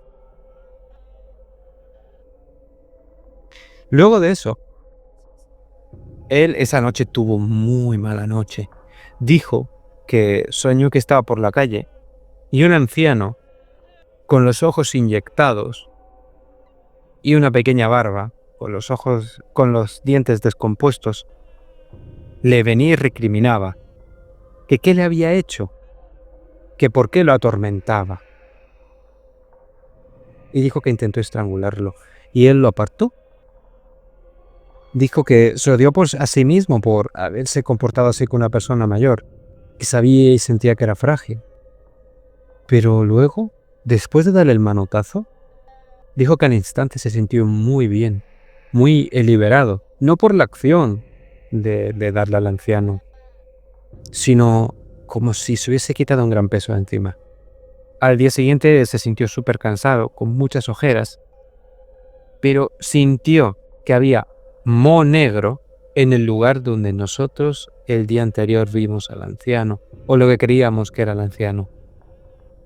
De ese día todo volvió a la normalidad y él fue llamado por su anterior jefe para pedirle perdón, que no sabía por qué le había acusado, que revisó las cámaras una y otra vez y no encontró lo que quiso creer que sí había visto. Y él decía que no tiene sentido porque las cámaras no mienten. No puede ver un día una cosa y al otro día otra. Y que le pedía perdón y si quería volver al trabajo. ¿Verdad? Tema interesante. Y este es un tema pues que ya he comentado en alguna ocasión. Es un tema interesante. ¿Tú qué opinas de esto, tocayo? Mira, lo podemos ir desmenuzando por partes. Esto de la aparición de la moneda, los espíritus tienen una capacidad que se llama envolver objetos en el perispíritu. El perispíritu es, digamos que, la comparación que hace el espiritismo primigenio era como decir el periespermo del trigo. Esa capa como plástica que tiene el trigo, eso se llama periespermo. Entonces el perispíritu es como ese recubrimiento que tiene el alma. Los vuelve invisibles, los vuelve sutiles, los vuelve permeables, no los toca nada.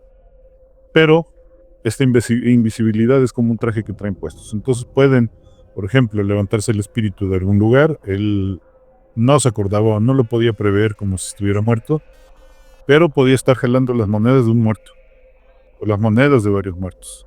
o las propias, sus propias monedas con su perispíritu, y por eso, a pesar de que era un espíritu, te pudo haber puesto una moneda que en su tiempo él usó. Esta fascinación de los espíritus con los humanos es la misma que sucede entre los humanos encarnados, vivos con vivos. Si tú le caes bien a una persona o te cae bien una persona, a lo mejor le tomas a cierto aprecio. Te logro resolver algo y lo traes bien en el pensamiento. En un mundo espiritual, los pensamientos es lo único. El mundo intelectual es lo único, porque ya no sienten de la manera en que sentimos, que lo sienten con todo su ser. El dolor es completamente físico a nivel espiritual, un dolor psicológico. Y una emoción es igual de intensa. Pues probablemente este pobre sujeto, este pobre espíritu, no necesariamente le estaba queriendo hacer un daño por daño, sino de que su presencia era perniciosa para esta familia. Y otra cuestión, la espiritualidad permite que muchas de estas cosas sucedan con finalidades mayores. Es decir, esto que tú lo puedes ver como una mala racha de unos meses, que la familia se peleó, que perdió el trabajo y demás, es providencial en muchos sentidos, porque se ocupa, por ejemplo, la presencia de este espíritu para que estas cosas hayan pasado y se evita una desgracia mayor. Es decir, a lo mejor alguien iba a llegar a robar a esa tienda, a ese negocio. La manera de apartarlo era que creyeran que era un ladrón. Probablemente la discusión con esta familia, con los amigos, por ejemplo, de la mamá, era necesario, porque a lo mejor planeaban un viaje donde alguna de ellas podía haber muerto, si es que iba esta persona. Entonces, no hay eventos que escapen del ojo de la espiritualidad. Todo tiene una razón. Cuando hiciste el ritual, lo que dice el espiritismo es que los espíritus realmente no les importa si tú tienes una medalla o si tienes una vela o si haces el salmo fulano, mengano, perengano. Es la intención con que lo hagas, la fortaleza de espíritu con que la implementes, la creencia verdadera de que estás ayudando, estás sirviendo y estás haciendo algo para alejar algo. Así podrías, esto es ridículo, no lo hagan, pero bien podrías estar leyendo a lo mejor un chiste, un cuento, pero con la intención de que con ese chiste se vaya el espíritu y serviría igual que un salmo preparado. Si aquí hay creyentes, no les quiero faltar al respecto, quiero dar a entender que la fe en tus intenciones y cuando son verdaderas son tan poderosas, sea con lo que sea. Puedes ocupar incluso una piedra de río que te encontraste, pero si tú imprimes tu fe ahí, es tan poderosa como tener un crucifijo o tener algo bendito. Entonces, si se alejó, es por las creencias profundas que tenían ustedes, por la convicción del bien mayor que iban a recibir cuando lo sacaron. Opino lo mismo y como dice Diego en los comentarios, su punto de vista es que los espíritus utilizan objetos para vincularse a este mundo, incluso un sentimiento para anclarse a él. De ahí que el anciano, yo creo que lo siguió a casa, simplemente porque lo vio, porque se sintió que al fin alguien podía verlo y con el que podía vincularse. Y la racha que has dicho, creo que era inevitable, a lo mejor tenía que pasar sí o sí, y lo habían atribuido al anciano. Por eso el anciano, yo siento que le dijo que por qué le lastimaba, porque él no le había hecho ningún mal.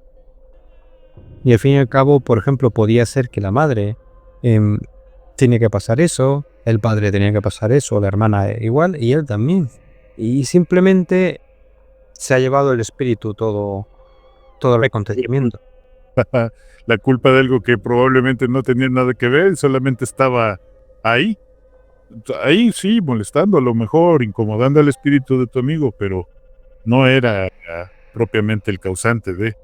A lo mejor el ahora del anciano, ¿no? De sentirse solo, es lo que a él le hacía sentir cargado. Pero no creo que el anciano quisiera lastimarlo. Así es. Porque yo en ningún momento que hice eso sentí que... Porque si fuese algo malo, yo sé lo que es malo, porque en una ocasión entré en un hotel abandonado y yo lo sentí. Entré en un sótano y no, yo iba con una linterna. Muy, muy mala idea. Arriba del sótano estaba mi amigo y bajé solo. Eso hay que ser tonto para hacerlo. Exploré, no vi nada y justo cuando estaba subiendo, yo escuché pasos corriendo muy rápidamente hacia mí. Yo subí las escaleras rápido sin mirar atrás y mi amigo miró como yo subía y él juraba que justo cuando yo empecé a subir, una mano oscura hizo así para cogerme y ahí sí sentí la hostilidad. Sentí que algo muy, muy malo quería cazarme. Y lo sentí porque los vellos de la nuca se me erizaron. El instinto de presa. Y subí. No volví a bajar ahí nunca. Sí pasa. Por desgracia en ese lugar se construyeron edificios. Y estoy seguro de que en el sótano, porque en ese sótano seguramente se haga un parking subterráneo para las personas de la vivienda, estoy seguro de que verán a ese ser porque está vinculado a un lugar. También tiene muchas cosas que ver. Por ejemplo, una persona no sensible. Todos tenemos mediunidad implícita. Todos. Le vuelvo a repetir, esta sensación de que alguien te va a llamar por teléfono y te llama, o esta sensación de que quieres llamarle a alguien, le hablas si está enfermo. Todo esto es perispiritualidad. Es espiritualidad y es mediunidad, perdón. Pero hay personas poco sensibles y que hacen el bien, mucho, y que tienen poco perispíritu. Esa persona va a pasar por ese estacionamiento y a pesar de que esté la presencia ahí y que lo quiera asustar y se le quiera manifestar y lo quiera agarrar, no lo va a poder tocar. Si tú tienes un perispíritu bastante grande con la capacidad de ser utilizado por esas entidades, tienes esta mediunidad implícita, traes malos pensamientos y te metes a un lugar con temor, le estás diciendo, ven y asústame, agárrame, tócame y vente conmigo a mi casa. Así que habrá algunos que entren a ese lugar y no van a ver nada, no van a sentir nada nunca, y otros que apenas entren, les van a mover el carro, se los van a empujar, se los van a patear. Le van a hacer...